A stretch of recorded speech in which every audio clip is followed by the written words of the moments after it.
Are Arsenal winning the race for Viktor Gyökeres? London already rolling out the welcome mat for the Swede. Pérez is plotting something huge again, ready for a mega deal to bring Haaland to Madrid. Mourinho as the next Portugal manager.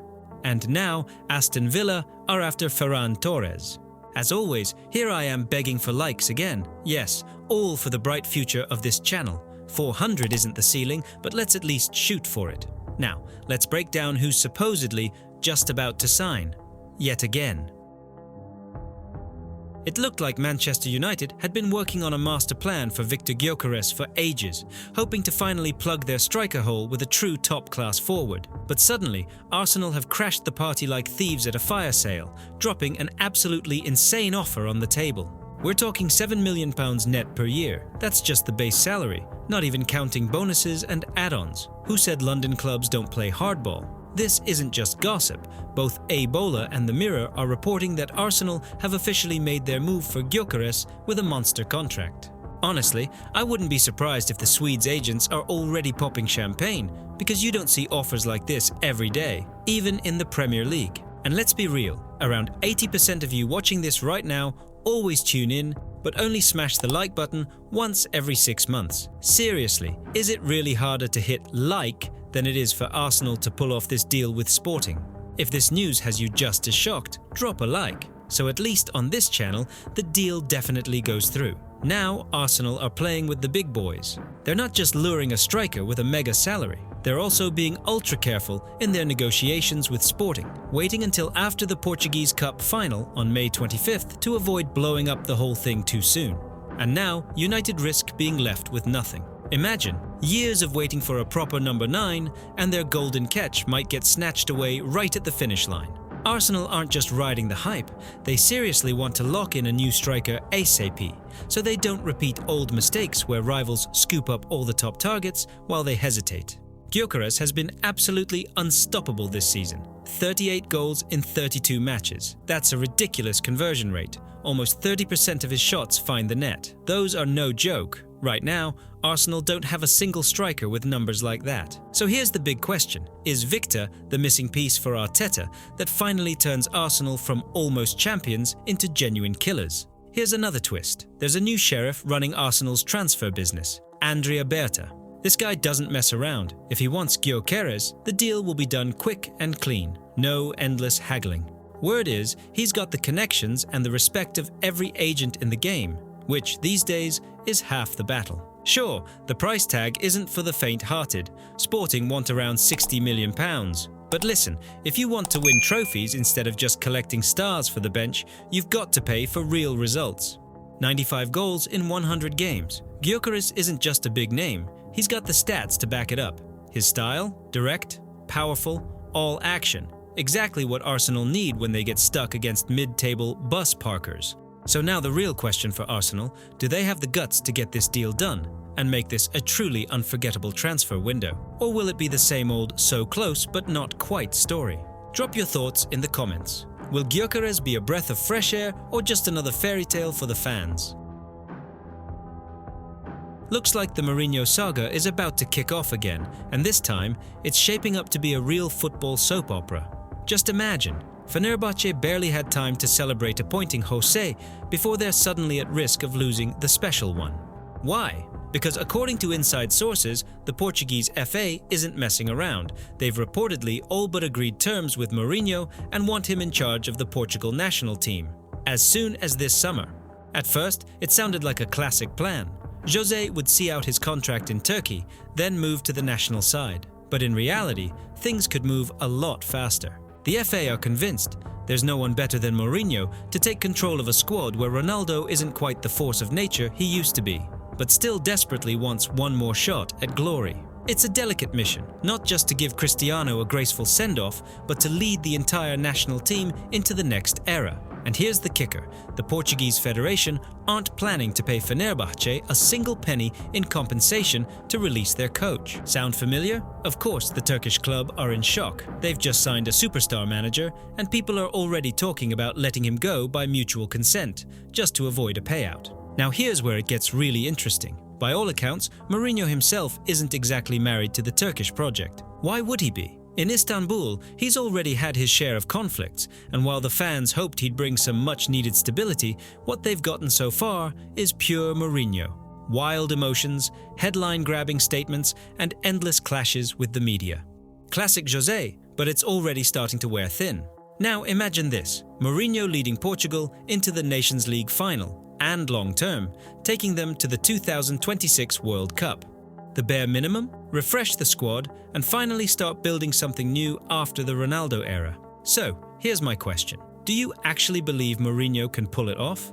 Or are we just waiting for another dressing room meltdown and explosive press conferences? One thing's for sure, if he does take this step, Portugal have a real shot at a new era, led by a coach who not only puts on a show, but knows how to get results out of any team. But will it be the end of a fairy tale or the start of yet another football drama? Let me know what you think in the comments. Aston Villa are seriously targeting Ferran Torres, and this isn't just another tabloid rumour, it's the real deal. Barcelona are ready to let him go if the right offer lands on the table. Word is 50 million euros would be enough for the Catalans to do business without much hesitation. Is that a lot or a bargain? Honestly, for a workhorse who's already bagged 19 goals and chipped in with 7 assists this season, that's basically a Christmas sale special. Ferran's still just 25, and it's clear he's outgrown the role of eternal super sub.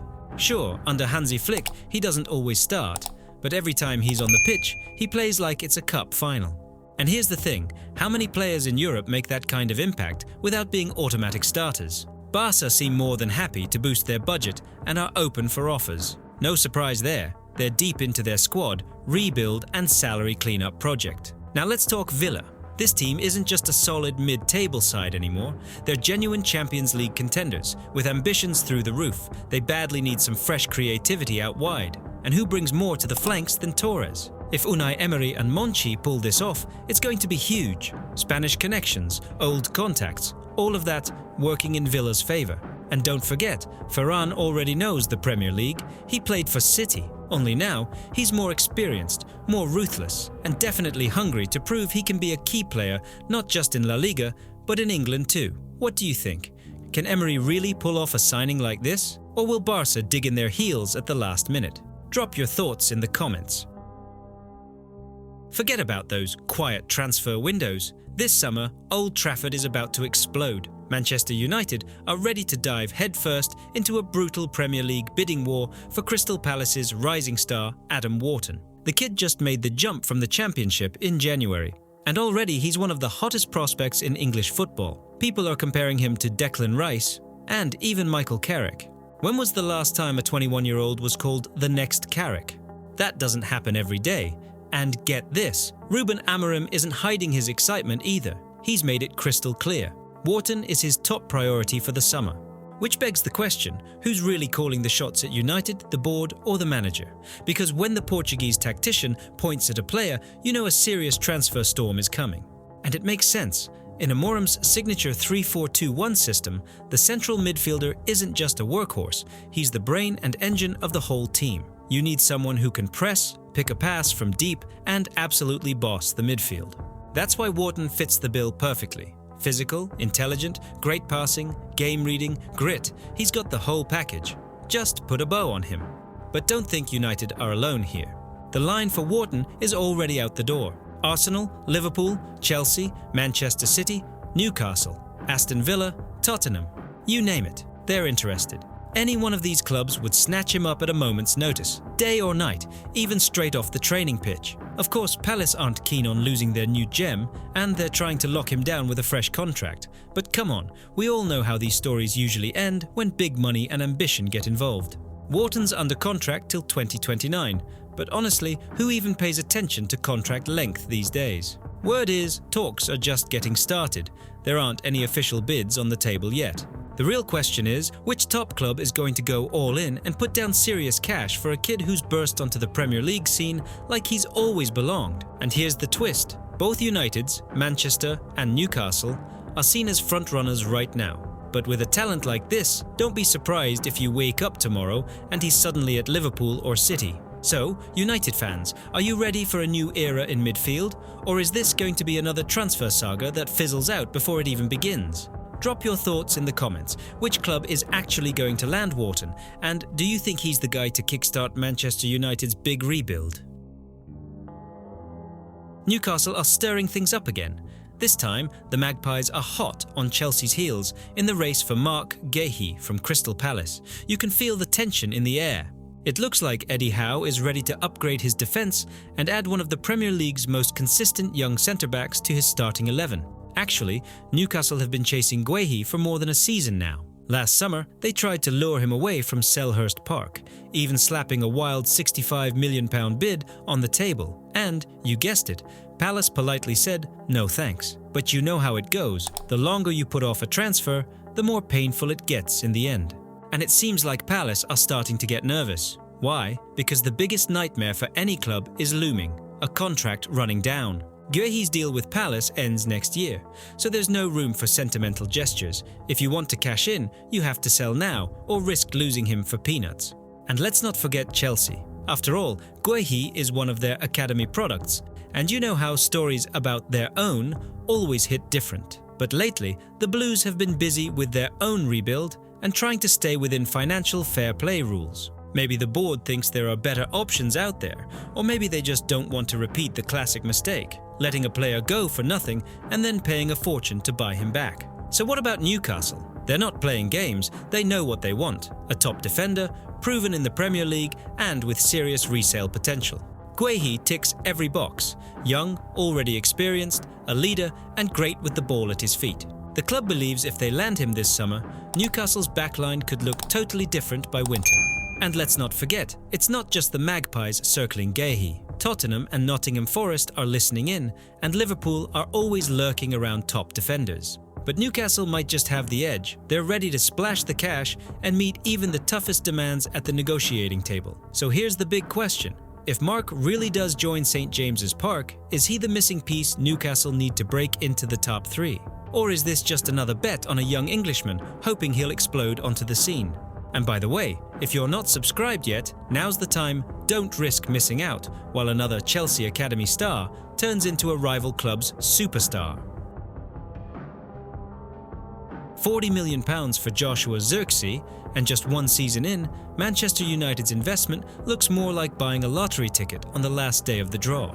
7 goals in 48 games. Let's be honest, that's not even super sub numbers. Now he's glued to the bench, probably wondering how he went from promising striker to just another project player in United's ever-growing collection. And now, guess who's creeping up out of nowhere? Of course, it's Inter, the ultimate rehab centre for anyone who couldn't quite make it in the Premier League. Italian insiders are buzzing. The Nerazzurri want to take Zirkzee on loan with an option to buy. Classic Inter move. Try before you buy, and if the guy explodes, lock him down for good. It works for them. The proposed salary is around £3.5 million plus bonuses. Nothing crazy by Serie A standards. And if it doesn't work out, ship him back to England like a bad Amazon return. But what about United? Now they've got a dilemma. On one hand, letting him go for pennies is basically admitting the transfer was a bust and swallowing a loss. On the other, did anyone really expect Zirkzee to suddenly lead the line at a world-class level? Last season, under 2 different managers, he never really fit in, didn't click in any system. And with Amorim coming in, he clearly needs a striker suited to his own style. They're not building a dynamic attacking group, just to keep lumping the ball to a guy who's low on confidence and composure. Here's the catch. If United don't sign a replacement, letting Zirkzee go leaves them dangerously short up front, especially with a tough season ahead and possibly more competition for minutes if a new number 9 arrives. There's a real chance United just say, okay, let Inter take a shot, let's see what happens. For Zirkzee, this is definitely a shot at a reboot, if not a last chance. He knows Italy from his Bologna days. Maybe there are some unfinished business vibes. If he lights it up, United can bring him back or sell him for more. If he flops again, well, at least they won't have to explain to the fans why he's on the bench collecting a fat paycheck. So what do you think? Is this the start of a new chapter for Zirkzee, or just another case of a player heading straight for the football scrap heap? Drop your take in the comments. Alright, enough with the crystal ball predictions. Madrid is buzzing with big transfer energy again, and this time, the name on everyone's lips is Erling Haaland. the Norwegian Terminator, who's been haunting Premier League defenders and never holds back when it comes to scoring goals. Real Madrid's president, Florentino Pérez, probably isn't getting much sleep these days. I mean, how can you rest when your dream is to see Mbappé and Haaland together up front? But to squeeze Haaland into an already star-studded Madrid squad, someone has to make way. Enter Rodrigo. Rumor has it, the Brazilian is getting tired of living in the shadows, benched for key games, left out of El Clasico, and now just watching as Mbappé and Bellingham light up the pitch, while Vinicius soaks up all the spotlight. That's not exactly the royal future young talents dream of, is it? And now, a queue of English heavyweights is forming for Rodrigo. Arsenal want to finally fix their eternal left-wing problem and stop coming second. Chelsea are up to their old tricks, trying to sign anyone who can run faster than the ball, and both Manchester United and Manchester City are giving him the look. Hey, fancy a new challenge? They're reportedly ready to spend 100 to 120 million euros right away. Rodrigo's at that perfect age where a team can build around him for the next decade, and Pérez can't help but smile. What a perfect cash boost to fund a run at Haaland. So what happens next? It's simple. Real are quietly clearing the decks and stacking the cash to make a blockbuster move for Haaland.